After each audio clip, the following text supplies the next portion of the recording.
Hello, my name is Charles, and I chose my informative speech topic on Japan's work culture and their ethic.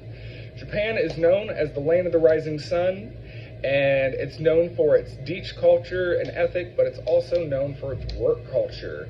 It's very unique around the world. A little surprising fact is that the average Japanese worker works 1,700 hours a year. This is more than any other developed country in the world. So we can see that it's not surprising that their culture definitely influences their work life, that work influences their life dramatically. As somebody who's long been fascinated with Japan, their culture, their traditions, their values, their lessons, I think it will be great to be able to dissect these and slightly and look at them and see what lessons we can take from that and put into our own culture. Though, you might be wondering why Japan's culture is relevant to you, their work culture especially. And that's something that's obvious. I mean, if you're not moving to Tokyo, you don't have any friends in Tokyo, okay, why do you care about Japan? And it's something that we should all care about, honestly. We're all affected by it every day, starting with technology, trade, influence, money. Japan is a major powerhouse when it comes to economics, and almost every country in the world is affected by them in one shape, form, or another. But what I want to start talking about is a couple of their unique characteristics of their work culture.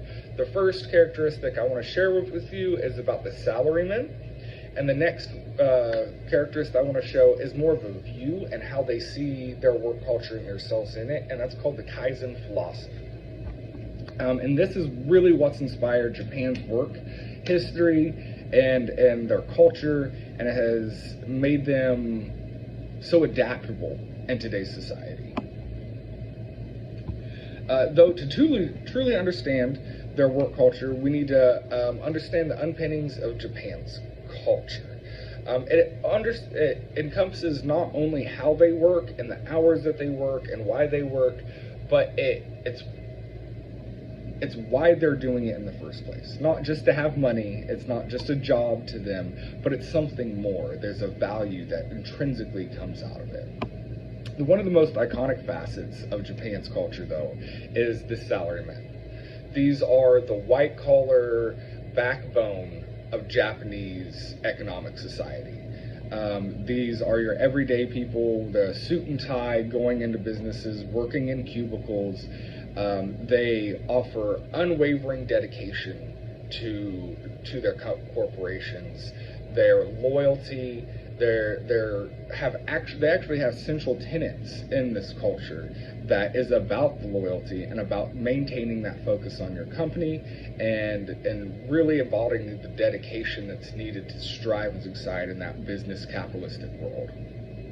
The salarymen reflect a strong sense of responsibility inside the society.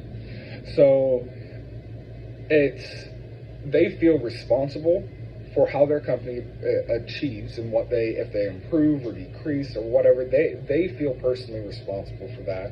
And it's also so deeply ingrained in them that this goes on to their children. This is something that's passed down. The improvements that like the father has made will eventually get passed down to the son.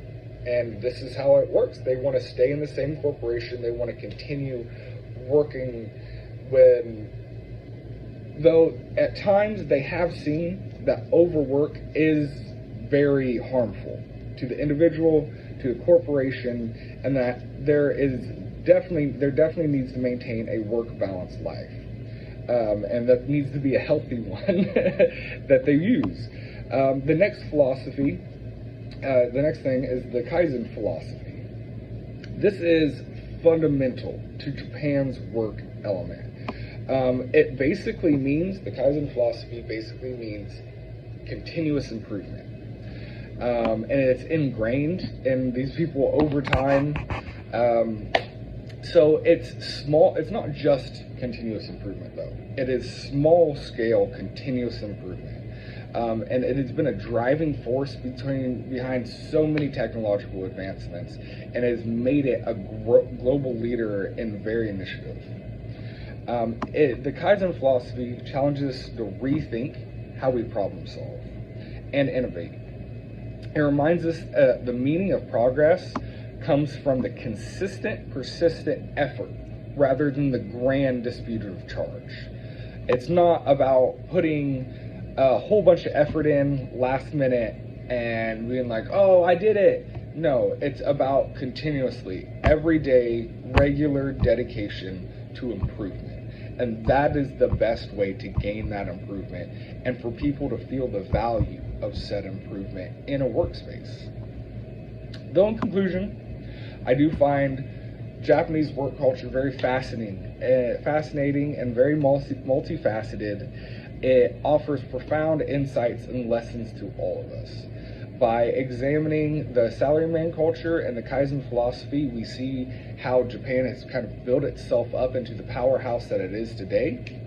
And using this insight, we can cultivate our own dedication and loyalty to corporations, or start our own corporations that provide this commitment and value to their employees and their customers.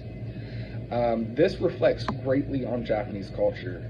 Their geographical boundaries and their professional sectors make it very limiting for them, and they've had to work with what they've had many times.